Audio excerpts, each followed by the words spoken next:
ലൂക്കോസ് സുവിശേഷം 12-ാം അധ്യായത്തിലേക്ക് നമുക്ക് പോകാം.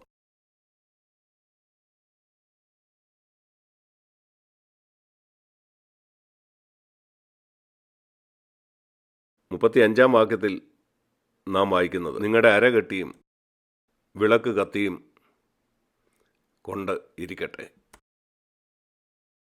34-ാം വാക്യത്തിൽ, നിങ്ങളുടെ നിക്ഷേപം ഉള്ളിടത്ത് നിങ്ങളുടെ ഹൃദയവും ഇരിക്കും. 36-ാം വാക്യം, യജമാനൻ കല്യാണത്തിന് പോയി വന്ന് മുട്ടിയാൽ ഉടനെ വാതിൽ തുറന്നു കൊടുക്കേണ്ടതിന് എപ്പോൾ മടങ്ങി വരും എന്ന് കാത്തു നിൽക്കുന്ന ആളുകളോട് നിങ്ങൾ തുല്യരായിരിക്കും. ഞാൻ ചോദിക്കട്ടെ, നിങ്ങളിങ്ങനെ തയ്യാറാണോ? നിങ്ങൾക്കറിയാമോ, യേശു പറഞ്ഞു, നമ്മൾ സംസാരിക്കുന്നതൊക്കെ നമ്മുടെ ഹൃദയത്തിൽ നിന്നാണ് പുറത്തു വരുന്നത്. കർത്താവ് പറഞ്ഞു, മനുഷ്യൻ പറയുന്ന ഏത് നിസ്സാര വാക്കിനും അതിന് നാം ന്യായവിധി നാളിൽ കണക്ക് കൊടുക്കേണ്ടി വരും. ഇത് നമ്മൾ വളരെ വളരെ ശ്രദ്ധിക്കേണ്ട ഒരു കാര്യമാണ്. കാരണം കർത്താവ് മടങ്ങി വരുമ്പം അവൻ തന്നെ ന്യായാസനത്തിലിരിക്കും. നമ്മൾ വീണ്ടും ജനിച്ചോ ഇല്ലയോ എന്നുള്ള ഒരു പൊതുവായ കാര്യമല്ല. നമ്മൾ ചെയ്തിട്ടുള്ള എല്ലാ കാര്യവും, നമ്മൾ സംസാരിച്ച എല്ലാ കാര്യവും, എങ്ങനെയാണ് ദൈവം നമ്മൾ പറഞ്ഞതും ചെയ്തതുമായ എല്ലാ കാര്യത്തെയും വെളിച്ചത്തിലേക്ക് കൊണ്ടുവരാൻ കഴിയുന്നത്? ഞാനത് നിങ്ങളെ കാണിക്കാം. മത്തായി 12-ാം അധ്യായത്തിൽ, നിങ്ങൾക്ക് എത്ര പേർക്ക് ഈ വാക്യം അറിയാമെന്നറിയില്ല. മത്തായി 12-ന്റെ 36-ാമത്തെ വാക്യം, അതിൻ്റെ അവസാനം, ഞാൻ നിങ്ങളോട് പറയുന്നു. പല കാര്യങ്ങളും യേശു അവരോട് സംസാരിച്ചിട്ടുണ്ട്. എന്നാൽ ഒരു കാര്യം ഊന്നി പറയുമ്പോൾ പലരും അത് ഗൗരവത്തിലെടുക്കില്ലെന്ന് അവനറിയാം. ഞാൻ നിങ്ങളോട് പറയുന്നു, മനുഷ്യൻ പറയുന്ന ഏത് നിസ്സാര വാക്കിനും ആളുകൾ സംസാരിക്കുന്ന, വിശ്വാസിയോ അവിശ്വാസിയോ, ആ ന്യായവിധി നാളിൽ അവരതിന് കണക്ക് കൊടുക്കേണ്ടി വരും. ഞാൻ പൂർണ്ണമായിട്ട് വിശ്വസിക്കുന്നു. 99.9% ആളുകളും അത് വിശ്വസിക്കുന്നില്ല. കാരണം അവരുടെ സംസാരം അത്ര അശ്രദ്ധമാണ്. എങ്ങനെയോ അവരുടെ ഭാര്യമാരോട് സംസാരിക്കും, ഭർത്താക്കന്മാരോട് തമ്മിലും അശ്രദ്ധമായിട്ടാണ് സംസാരിക്കുന്നത്. അവർ മോശം തമാശകൾ പറയുന്നു, അവർ വലിയ തമാശക്കാരാണെന്ന് മറ്റുള്ളവരെ കാണിക്കാൻ.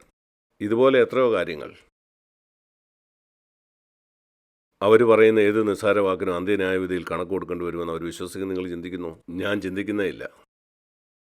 ഞാൻ പല വിശ്വാസികളും സംസാരം കേൾക്കാറുണ്ട്. അവർ മറ്റുള്ളവരുടെ കുറ്റം പറയുന്നു, മറ്റുള്ളവരെക്കുറിച്ച് ദോഷം പറയുന്നത്.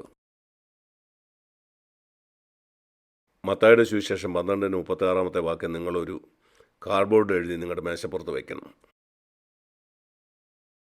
മത്തായി 12-36 അതൊരു കാർഡിൽ പ്രിൻ്റ് ചെയ്ത് നിങ്ങളുടെ മേശപ്പുറത്ത് വയ്ക്കുക. അത് എല്ലാ ദിവസവും നിങ്ങളെ അത് ഓർപ്പിക്കും.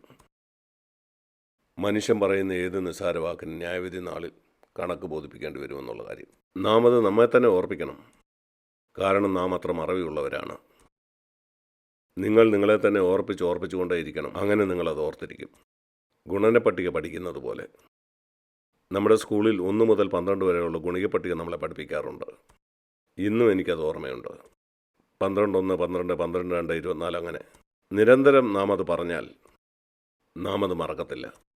അതുപോലെ ഇതെൻ്റെ മുമ്പിൽ എപ്പോഴും വെച്ചാൽ, നിരന്തരമായിട്ട് നിന്നെ തന്നെ ഓർപ്പിച്ചാൽ അത് നിൻ്റെ ഓർമ്മ നിൽക്കും. അപ്പോൾ നിങ്ങളുടെ ഭാര്യയോട് സംസാരിക്കാൻ നിങ്ങൾ വളരെ ശ്രദ്ധയുള്ളവനായിരിക്കും. നിൻ്റെ ഭർത്താവിനോട് നീ സംസാരിക്കുമ്പോൾ നീ വളരെ ശ്രദ്ധയുള്ളവനായിരിക്കും. അതിൻ്റെ ഫലം എന്തായിരിക്കും? നിൻ്റെ കുടുംബം സ്വർഗത്തിൻ്റെ ഒരു ചെറിയ മുൻരുചിയായിരിക്കും. ആരായിരിക്കും അനുഗ്രഹിക്കപ്പെടുന്നത്? നിങ്ങളുടെ കുഞ്ഞുങ്ങൾ.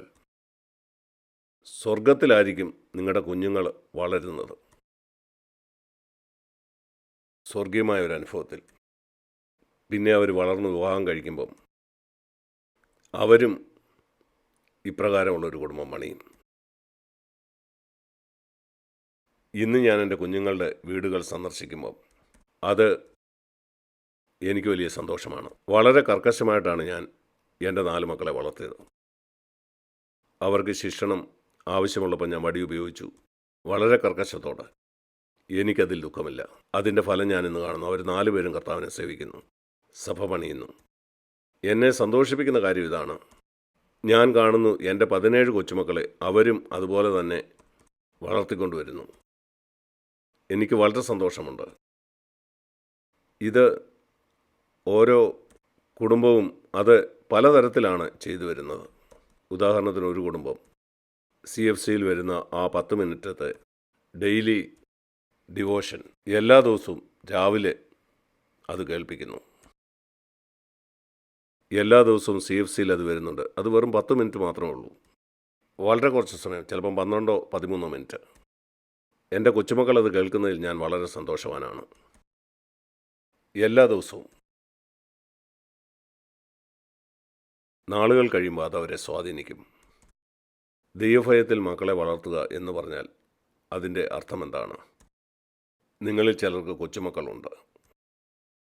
നിങ്ങളുടെ മക്കളോട് പറയുക അവരെ ചെറിയ പ്രായത്തിൽ തന്നെ ദൈവഭയമുള്ളവരായിട്ട് വളർത്തുക. വിശ്വസ്തരായ വളരെ കുറച്ച് ദാസന്മാരെ കർത്താവിന് ഈ ഭൂമിയിലുള്ളൂ. നാം അവരുടെ എണ്ണം കൂട്ടണം. വിശ്വസ്തരായ ശിഷ്യന്മാരുടെ എണ്ണം വർദ്ധിപ്പിക്കാൻ വേണ്ടിയാണ് കർത്താവ് CFC സഭകളെ എഴുന്നേൽപ്പിച്ചത്. എൻ്റെ പ്രിയ സഹോദരീസഹോദരന്മാരെ, നിങ്ങളതിൻ്റെ ഭാഗമാണ്. വിശ്വസ്തരായ വിശ്വാസികളുടെ എണ്ണം വർദ്ധിപ്പിക്കാനുള്ള ഉത്തരവാദിത്വം നിങ്ങൾക്കുണ്ട്. നിങ്ങളുടെ കുഞ്ഞുങ്ങളെയും തുടങ്ങാം. ദൈവവചനം വായിക്കാൻ അവരോട് പറയുക. അനേക വർഷങ്ങൾക്ക് മുമ്പ് എനിക്ക് വളരെ സന്തോഷം തോന്നി. എൻ്റെ ഒരു മകൻ്റെ ബൈബിളിൻ്റെ 1-ാമത്തെ പേജിൽ അവൻ ഇപ്രകാരം അവിടെ എഴുതി വച്ചിരുന്നു. അന്നവന് 16 17 അല്ല 16 വയസ്സാണ്. ഇന്ന് ഞാൻ വേദപുസ്തകം മുഴുവൻ വായിച്ചു തീർത്തു. എനിക്ക് വളരെ സന്തോഷം തോന്നി.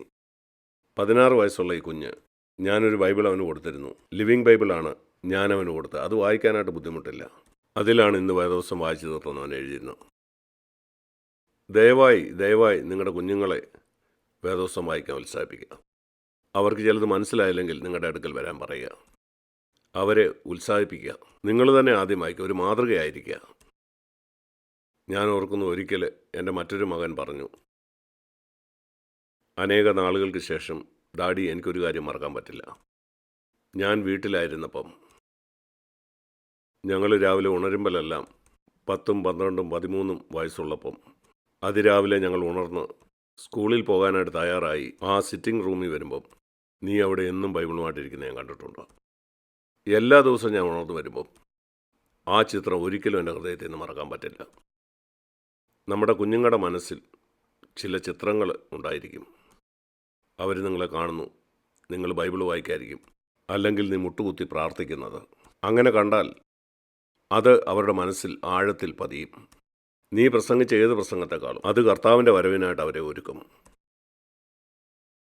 ഞാൻ പ്രായോഗികമായ ചില കാര്യമാണ് പറയുന്നത്. ഞാൻ പ്രതീക്ഷിക്കുന്നു നിങ്ങളിത് വളരെ ഗൗരവമായിട്ടെടുക്കുമെന്ന്.